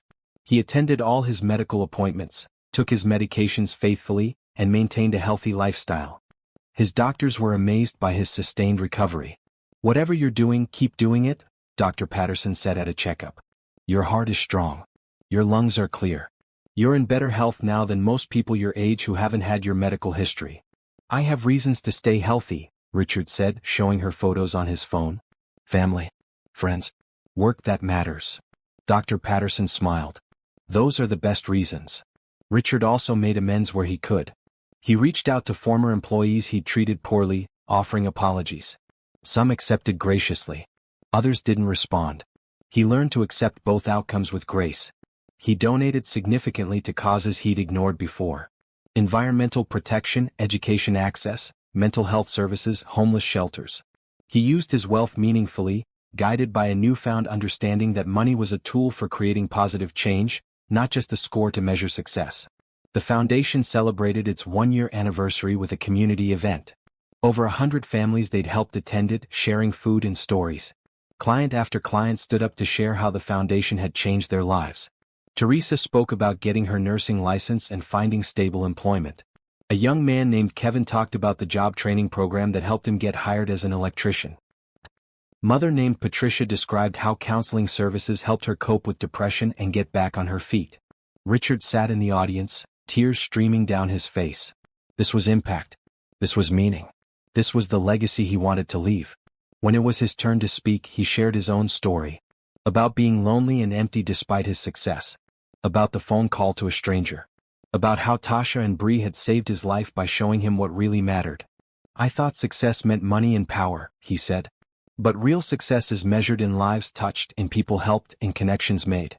Real success is knowing that the world is a little better because you were in it." The audience applauded, many wiping away tears. After the event, person after person approached Richard to thank him, to share their stories, to express gratitude. "This is what you were meant to do," Tasha said as they cleaned up after the event. "This is your purpose." "It took me 52 years to find it," Richard said. "But better late than never." Angela and her family moved to the city the following month. They found a house just 15 minutes from Richard's place. The kids transferred to new schools, nervous but excited about being near their uncle. Having family nearby changed Richard's life again. Weekly dinners became a tradition. He attended every school event, every birthday party, every important milestone. He was present in a way he'd never been before. He also made an effort to be a real brother to Angela, not just an uncle to her kids. They had coffee dates where they talked about everything and nothing. He helped her unpack and settle into the new house. He babysat when she and Mark needed date nights. "You're a completely different person," Angela told him one evening. "The brother I remember was cold and distant. This Richard, the one who remembers my coffee order and asks about my day, he's the brother I always wished I had." "I'm trying to be the person I should have been all along," Richard said. Better late than never. As fall turned to winter, Tasha completed her first semester of college with straight A's. She was exhausted but exhilarated, loving every minute of her studies. "I forgot how much I love learning," she told Richard one evening while reviewing her grades. "I'd given up on this dream. Thank you for helping me reclaim it." "You're doing the work," Richard said. "I'm just providing support. You're going to be an incredible social worker." Bree continued to thrive. Her grades were excellent, her confidence growing. She'd made close friends at school and was involved in drama club and art class.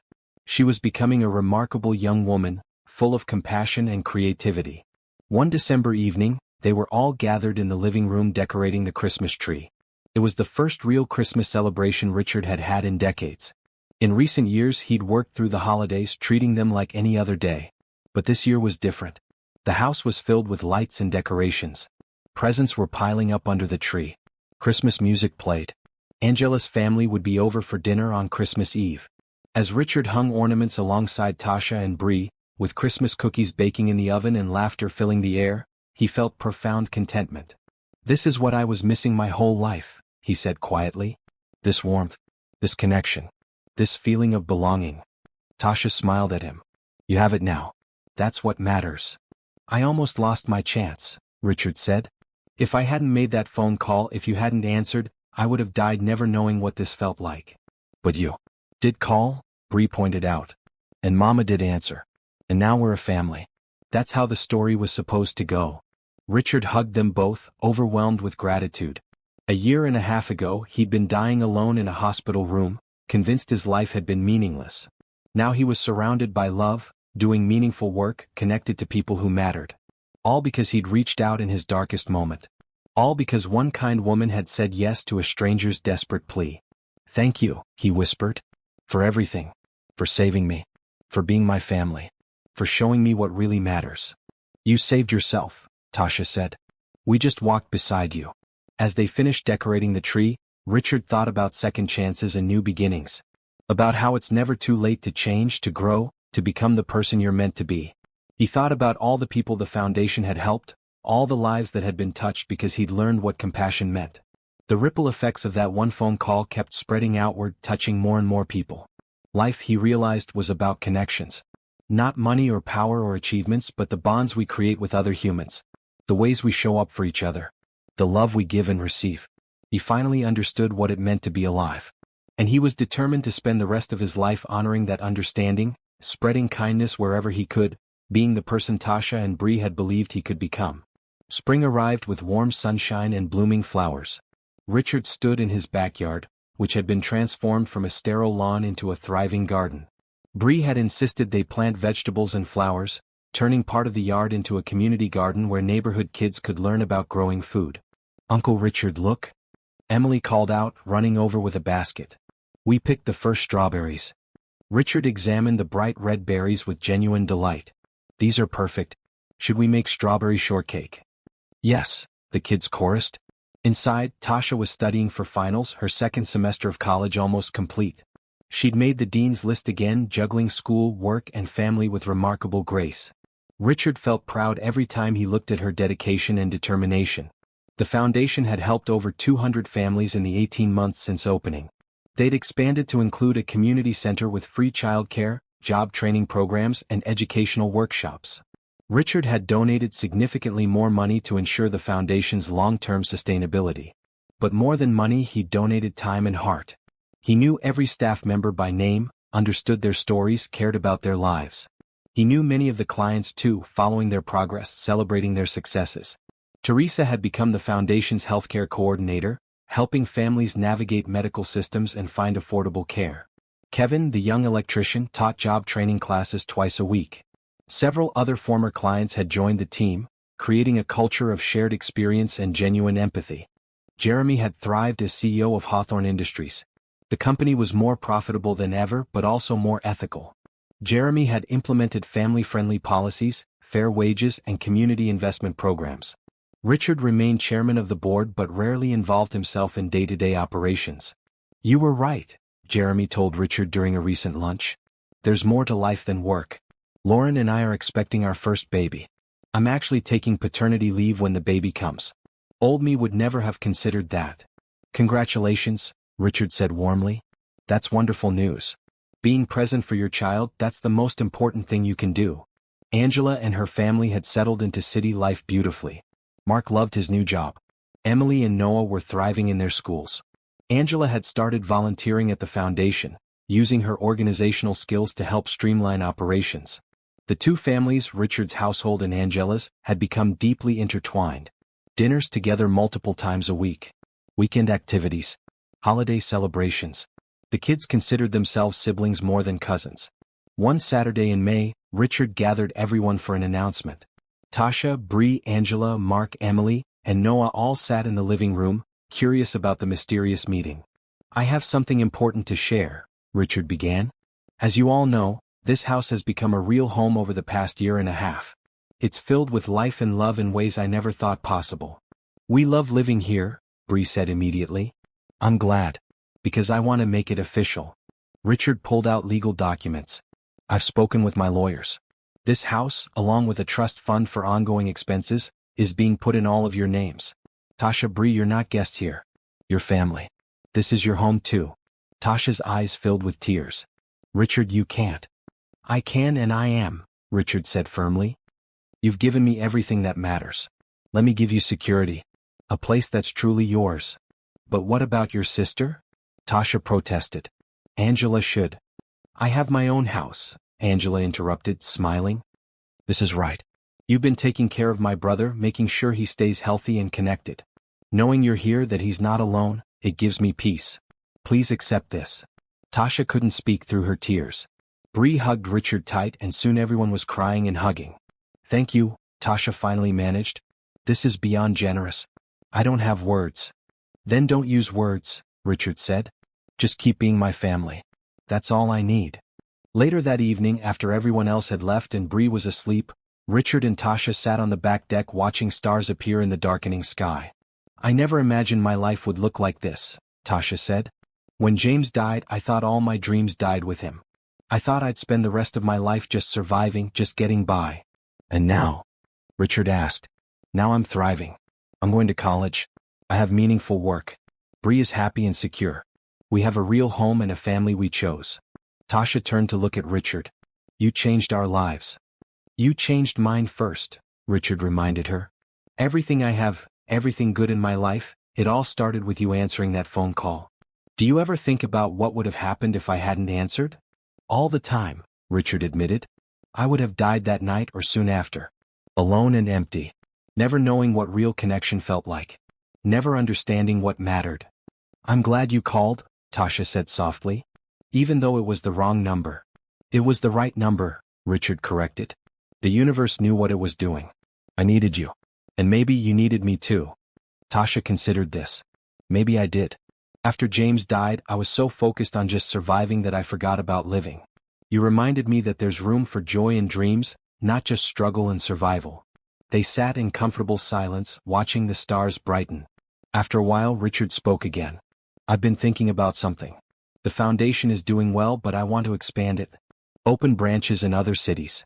Help more people. And I want to write a book about my experience. About how close I came to dying and what saved me." "That's a wonderful idea," Tasha said. "Your story could help a lot of people who feel alone and disconnected." "Will you help me write it?" Richard asked. "Our story really? How one phone call changed everything." "I'd be honored," Tasha said. Over the following months they worked on the book together. Richard wrote about his lonely life before the hospital, about building an empire while losing his soul. Tasha wrote about grief and survival, about raising a daughter alone while struggling to make ends meet. Together they wrote about that fateful phone call, about the week in the hospital, about the healing that followed. They wrote about second chances and chosen families, about how kindness could save lives. The book was published the following spring, modestly titled The Wrong Number. Richard donated all proceeds to the foundation. The book became a surprise bestseller, resonating with people who felt disconnected and alone. Readers wrote letters sharing their own stories. Some had made similar phone calls in desperate moments. Others had been the person who answered, who showed up when someone needed them. The book created conversations about loneliness, connection, and the importance of reaching out. Richard and Tasha did interviews together, always emphasizing the same themes. That it's never too late to change. That accepting help isn't weakness. That real success is measured in relationships and impact, not money or power. The foundation expanded to 3 more cities within 2 years. Each branch was run by someone with personal experience of struggle, someone who understood the clients from the inside. The model of dignity and respect remained central to every interaction. Tasha graduated from college with her social work degree. At the ceremony, Richard, Bree, Angela, and her whole family cheered so loudly they were asked to tone it down. Tasha walked across that stage with her head high, proud of herself for the first time in years.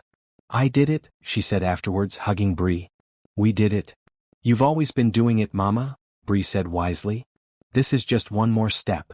Tasha began working as a licensed social worker at the foundation, using her new credentials to help clients more effectively. She specialized in grief counseling and single-parent support, drawing on her own experiences to connect with people in authentic ways. Richard continued his own therapy, continuing to work through old patterns and wounds. He'd learned that healing wasn't a destination but a journey. There would always be more growing to do, more ways to improve. He maintained his relationships carefully. Weekly calls with Angela. Regular dinners with her family. Daily conversations with Tasha and Bree. He'd learned that relationships required consistent effort, and he was willing to give that effort. His health remained excellent. He exercised regularly, ate well, took his medications faithfully. But more than physical health, his emotional health had transformed completely. The loneliness and emptiness that had defined his life were gone, replaced by connection and purpose. On the 2-year anniversary of that first phone call, Richard organized a special celebration. He invited everyone who had been part of his journey. Tasha and Bree, of course. Angela's family. Foundation staff and clients. Dr. Patterson and the nurses who had cared for him. Jeremy and his wife Lauren, now parents to a beautiful baby girl. They gathered at the community center, sharing food and stories. Richard stood to speak, looking at the crowd of people who had become his community. 2 years ago I was dying. Not just physically, though my body was failing. But emotionally and spiritually I was already dead. I'd spent my whole life chasing success while ignoring what really mattered. He paused, emotions threatening to overwhelm him. Then I made a phone call. A desperate, last-ditch attempt to reach out to someone, anyone. And Tasha answered. He looked at Tasha, who was wiping away tears. She didn't hang up on a stranger rambling about dying. She didn't dismiss my fear as someone else's problem. She showed up. She brought her daughter. And they stayed. Richard's voice broke. They saved me. Not just by being present but by showing me what it means to truly live. To connect. To care about people. To use whatever resources you have to make the world better. He gestured around the room. This foundation exists because of that phone call. All the families we've helped, all the lives we've touched, it all traces back to one woman's kindness. To Tasha saying yes when she could have said no. The room erupted in applause. People stood, cheering and crying. Teresa called out, "Thank you, Tasha." Others echoed the sentiment. Tasha stood, embarrassed by the attention. I just answered a phone. Anyone would have done the same. But they didn't, Richard said. You did. And that made all the difference. As the celebration continued, Richard found a quiet moment with Tasha and Bree in a corner of the room. I want you both to know something, he said seriously. These past 2 years have been the best of my life. Everything before, all the success and money and achievements, none of it compares to having you as my family. You're our family too, Bree said, now 10 years old and growing into a thoughtful young woman. You're not my dad because Papa James was my dad. But you're my family. You're important to me. You're both important to me, Richard said. More important than anything. And I want to spend the rest of my life proving that. Being the person you believed I could be. Making you proud. You already make us proud, Tasha said, hugging him tight. Every single day. As the evening wound down and people began to leave, Richard stood at the community center entrance, shaking hands and hugging people goodbye. Person after person thanked him, shared how the foundation had changed their lives, expressed gratitude for his kindness. But Richard knew the truth. They had changed his life. Every person he helped, every connection he made, every moment of genuine care and compassion, it healed him a little more. They were saving him just as much as he was helping them. Driving home that night with Tasha and Bree, the car full of leftover food and comfortable silence, Richard felt complete. Not perfect, never perfect. Still working on himself, still growing and learning. But complete in the ways that mattered. He had family. He had purpose. He had connections that nourished his soul. He was making a real difference in the world, leaving a legacy of compassion rather than just capital. And it had all started with a wrong number. With a moment of desperate vulnerability. With one kind woman saying yes when she could have said no. Thank you, he said again as he'd said 1,000 times before. You're welcome, Tasha replied as she'd replied 1,000 times before. Always. As they pulled into the driveway of the house they all called home, Bree said sleepily from the back seat, "This is a really good story, isn't it? About how we all found each other." The best story, Richard agreed. And the best part is it's still being written. Every day we get to add new chapters. I hope we get to write chapters together for a long, long time, Bree said. We will, Tasha promised. This family, this chosen family, we're forever. And they were. Richard had finally found what he'd been searching for his whole life. Not in boardrooms or profit margins, not in achievements or acquisitions, but in the simple, profound act of human connection, in showing up for people, in caring deeply and loving fully. He'd learned that the most important call he ever made wasn't a business deal or a strategic partnership. It was that desperate phone call to a wrong number at 11:47 p.m. on a night when he thought he was dying. That call had saved his life. But more than that, it had taught him how to truly live.